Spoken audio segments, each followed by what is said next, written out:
Hello friend, concept physics class के इस नई वीडियो में आपका स्वागत है। आज हम लोग इस वीडियो में एनसीईआरटी के न्यूमेरिकल के बारे में अध्ययन करेंगे। एनसीईआरटी के न्यूमेरिकल को बनाएंगे, जितने भी थ्योरी है उस पर आधारित जितने भी एनसीईआरटी के न्यूमेरिकल है उसको हम बनाएंगे। इसके बाद हम लोग के पास दो और टॉपिक बचा हुआ है इस आपकी पाठ में, इस अध्याय में, जिसको हम बोलते हैं चल कुंडली और एक एमीटर और एक वोल्टमीटर। न्यूमेरिकल बनाने के बाद उसका अध्ययन करेंगे। तो चलिए स्टार्ट करते हैं। एनसीईआरटी न्यूमेरिकल एग्जाम्पल नंबर 4.1 जो आपका पेज नंबर 136 में मिलेगा। ध्यान से देखिए। 200 ग्राम द्रव्यमान तथा 1.5 सेंटीमीटर लंबाई के किसी सीधे तार से 2 एम्पियर की विद्युत धारा प्रवाहित हो रही है। यह किसी एक समान क्षैतिज बीच चुंबकीय क्षेत्र द्वारा हवा के बीच में निलंबित है, तो चुंबकीय क्षेत्र का परिमाण ज्ञात कीजिए। यानी मुझे मैग्नेटिक फील्ड का वैल्यू निकालना है। तो चलिए हम इसको अच्छे तरीका से आपको समझाते हैं कि ये क्वेश्चन कह क्या रहा है। कि 200 ग्राम द्रव्यमान तथा 1.5 सेंटीमीटर लंबाई का एक सीधा तार है। 200 ग्राम द्रव्यमान यानी जो ये सीधा तार आपको फिगर में दिखाई दे रहा है, इसकी मास कितनी है? 200 ग्राम है। इसकी लेंथ कितनी है? 1.5 सेंटीमीटर है। इसमें 2 एम्पियर की विद्युत धारा क्या हो रही है? प्रवाहित हो रही है। यह किसी एक समान क्षैतिज चुंबकीय क्षेत्र द्वारा हवा के बीच में निलंबित है। यानी इसका कहने का अर्थ यह हुआ कि ये आपका एक धारावाही चालक हो गया जिसमें 2 एम्पियर की धारा प्रवाहित हो रही है। तो अगर कोई धारावाही चालक होता है तो उसके आसपास चारों तरफ क्या होता है? मैग्नेटिक फील्ड उत्पन्न होता है। और वह मैग्नेटिक फील्ड थ्योरी में पढ़े हुए हैं कि इस धारावाही चालक पर क्या लगाएगा? फोर्स लगाएगा। ठीक है। तो अब थोड़ा सा ध्यान दीजिए, मैं आपको एक एग्जांपल दिखा रहा हूं।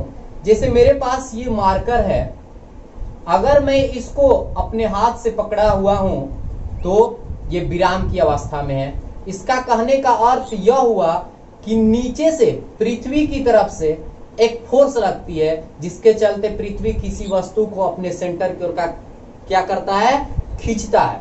और उस फोर्स को हम क्या बोलते हैं? गुरुत्वाकर्षण बल। लेकिन यहाँ पृथ्वी के द्वारा लगाया गया जो गुरुत्वाकर्षण बल है और हम इस पर जो फोर्स लगा रहे हैं, दोनों की मान क्या है? बराबर है। इसलिए यह वस्तु जो है संतुलन की अवस्था में है। जैसे ही हम अपना फोर्स लगाना छोड़ देंगे, ये वस्तु क्या हो जाएगी?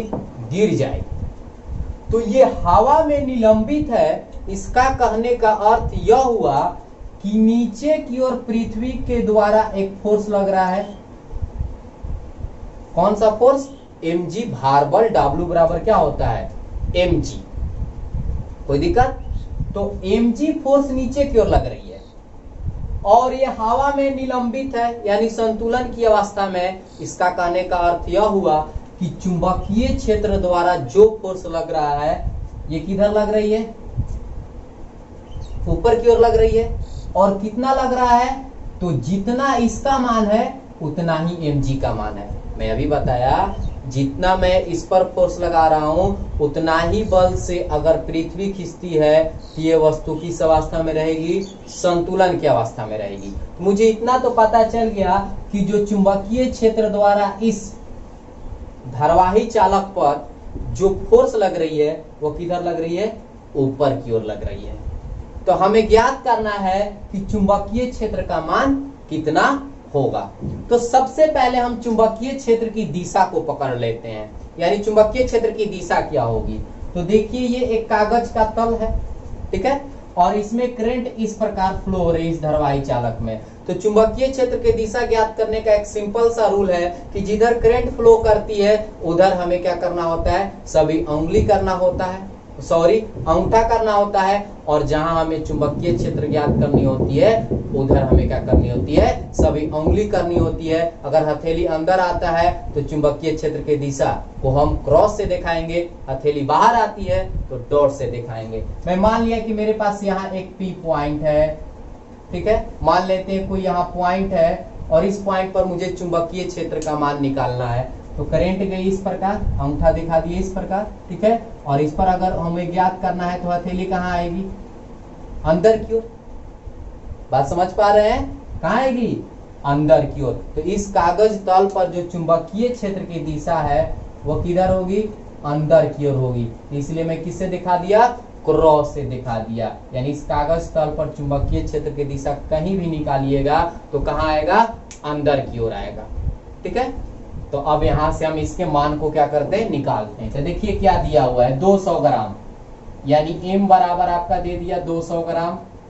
इसको केजी में चेंज कर देंगे तो 200 बाई 1000, 1 से 1 0 कटा दिए, पुनः 1 से 1 0 कटा दिए, यानी इसको डिवाइड करेंगे तो 0.2 kg हो जाएगा। फिर आगे बढ़ रहे हैं, इसकी लेंथ कितना दिया हुआ है, सॉरी लेंथ आपकी बुक मीटर में दिया है 1.5 मीटर, ठीक है, सेंटीमीटर लिखा गया था। 1.5 मीटर आपकी लेंथ हो गई। अब यहां से हम देखते हैं 2 एम्पियर की विद्युत धारा बह रही है, I बराबर 2 एम्पियर, 2 एम्पियर की विद्युत धारा बह रही है। यह किसी एक समान क्षैतिज बीज चुंबकीय क्षेत्र द्वारा हवा के बीच में निलंबित चुंबकीय क्षेत्र का परिमाण ज्ञात करना है, B बराबर वाट, ठीक है। तो हम सबसे पहले चुंबकीय क्षेत्र के द्वारा जो फोर्स लगता है उसके मान को निकालते हैं। तो चुंबकीय क्षेत्र के द्वारा किसी धारावाही चालक पर लगने वाला फोर्स का सूत्र होता है ILB साइन थीटा। हम लोग पढ़े हुए हैं ILB साइन थीटा। थीटा क्या है, L और B के बीच बना हुआ कोण, यानी कहने का अर्थ हुआ कि I और B के बीच बना हुआ कोण, क्योंकि L जिधर होती है उधर ही धारा की दिशा होता है। यानी जिधर धारावाही चालक की लंबाई होती है उधर ही धारा की क्या होता है, दिशा होता है। तो थीटा का मान यहाँ क्या होगा, तो देखिए धारा इस प्रकार जा रही है, धारा इस प्रकार जा रही है, और चुंबकीय क्षेत्र कहाँ है, क्रॉस, यानी अंदर की ओर। तो जब अंदर की ओर दिखाइएगा तो थीटा कितना बनेगा, देखिए थीटा कितना बन रहा है, 90 डिग्री। तब यहां से हम रख देते हैं मान, तो ILB साइन 90 डिग्री। अब इसको हल करेंगे तो ये क्या आ जाएगा, ILB आएगा, यानी चुंबकीय क्षेत्र के द्वारा लगाया गया फोर्स का मान क्या होगा, ILB। और ये जो आपका सीधा तार है, धारावाही चालक है, ये किस अवस्था में है, संतुलन की अवस्था में है। तब यहां से लिखेंगे संतुलन के अवस्था में,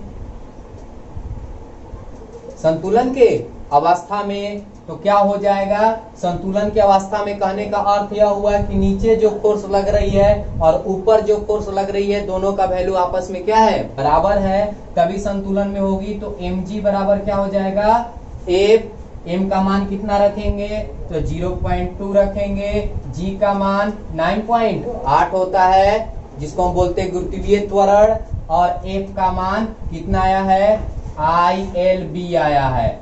अब यहां से 0.2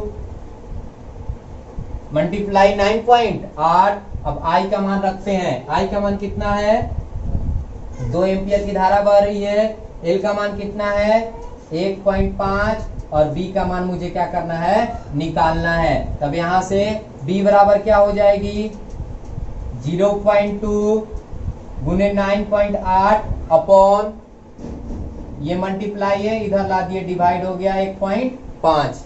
अब यहां से देखिए 2 से इसको कटा देते हैं, 0.1।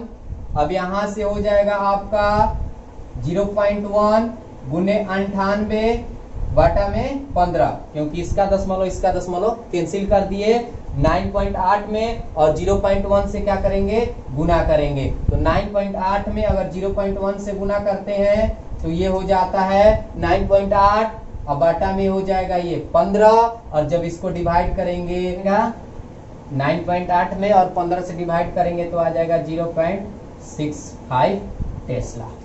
कोई दिक्कत, स्क्रीनशॉट कर लीजिए, इसके बाद हम आगे बढ़ते हैं। नेक्स्ट क्वेश्चन 4.2 क्या कह रहा है, यदि चुंबकीय क्षेत्र धनात्मक, ध्यान समझिएगा, y अक्ष के समानांतर है, यानी इसमें जो चुंबकीय क्षेत्र दिखाया गया है वह y अक्ष के समानांतर है, यानी क्रॉस बता रहा है कि चुंबकीय क्षेत्र कहाँ है, अंदर की ओर है, यानी y अक्ष अंदर की ओर है। मैं अभी बता रहा हूं आपको। तथा आवेशित कण एक्स अक्ष की अनुदिश गतिमान है, यानी इसमें जो आवेशित कण है एक्स अक्ष के क्या है, अनुदिश क्या है, गतिमान है। जो लॉरेंज बल किस ओर लगेगा, तो लॉरेंज बल किस ओर लगेगा, यानी लॉरेंज बल का मुझे दिशा ज्ञात करना है। पहला क्वेश्चन में कह रहा है कि इलेक्ट्रॉन हो, यानी जो आवेशित कण है इलेक्ट्रॉन हो जिस पर ऋण आवेश होते हैं, और दूसरा आवेशित कण जो है प्रोटॉन है जिस पर धन आवेश है। तो बल की दिशा ज्ञात करने का एक सिंपल सी तरीका हम लोग थ्योरी में पढ़े हुए हैं। बल की दिशा क्या करनी है, ज्ञात करनी है। तो कैसे ज्ञात करेंगे, तो जिधर वह आवेशित कण जाएगी उधर सभी क्या करना है, अंगुली को करना है, और जिधर चुंबकीय क्षेत्र है उधर सभी अंगुली को क्या कराना है, मूव कराना है, घुमाना है, और अंगूठा जिधर जाएगा उधर ही क्या होगी, लॉरेंज बल की दिशा होगी। तो सबसे पहले अब यहां देखिए एक प्रश्न उठ रहा है कि हम लोग जब एक्सिस का निर्माण करते हैं तो हम लोग यहां लिखते हैं x, यहां लिखते हैं y और यहां लिखते हैं z। लेकिन प्रश्न के अनुसार यहां दिया है x, यहां दिया है z, यहां दिया है y। तो इसी के अनुसार हमें ज्ञात करना है, अपने से चेंजिंग नहीं करना है। इसका कहने का अर्थ यह है कि ये इस प्रकार दिया हुआ है, ध्यान समझिएगा। ये आपका x एक्सिस हो गया, ये आपका z एक्सिस हो गया, आप समझ पा रहे हैं। और ये y एक्सिस जो है इस प्रकार है, डायग्राम में आपको इस प्रकार दिखाया गया है। ये अंदर की ओर इस प्रकार है, क्योंकि तीनों एक्सिस क्या होते हैं, परस्पर लंबवत होते हैं। तीनों एक्सिस एक दूसरे के परस्पर लंबवत होते हैं, समझ पा रहे हैं। ये आपका z है, ये आपका x है, और ये आपका y है अंदर की ओर। अब यहां से जब ऐसे निकालेंगे तो ये बाहर की ओर हो जाएगा y डैश, जब इधर जाएगा तो ये x डैश हो जाएगा, जब ये नीचे जाएगा तो क्या हो जाएगा, z डैश।